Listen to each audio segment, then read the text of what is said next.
अनोळखी गॅरेजमध्ये गाडीचं काम अजिबात करू नका. कारण अनोळखी गॅरेजमध्ये जर गेला तर जे पार्ट चेंज करायची गरज नाहीये ते सुद्धा हे लोक पार्ट चेंज करतात, बिनकामाचा खर्च काढतात. त्यामुळे ओळखीच्या गॅरेजमध्ये जावा.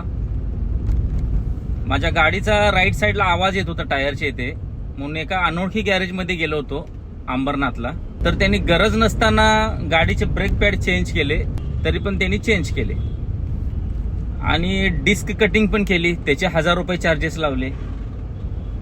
तर अशी लूटमार करत त्यांनी 3000 रुपयाचं बिल बनवलं. ते जर मी ओळखीच्या गॅरेजमध्ये जर केलं असतं तर 3000 मध्ये माझं ओरिजिनल पार्ट टाकून झालं असतं. तर अनोळखी गॅरेजमध्ये अजिबात गाडीचं काम करू नका. लय लुटतात कारण त्या लोकांना कोण विचारत नसतं. अचानक कोण कस्टमर आलं म्हटलं की ते कसं त्याच्याकडून पैसे लुटायचं एवढंच त्यांच्या डोक्यात असतं. त्यामुळे अनोळखी गॅरेजमध्ये गाडीचं काम अजिबात करू नका.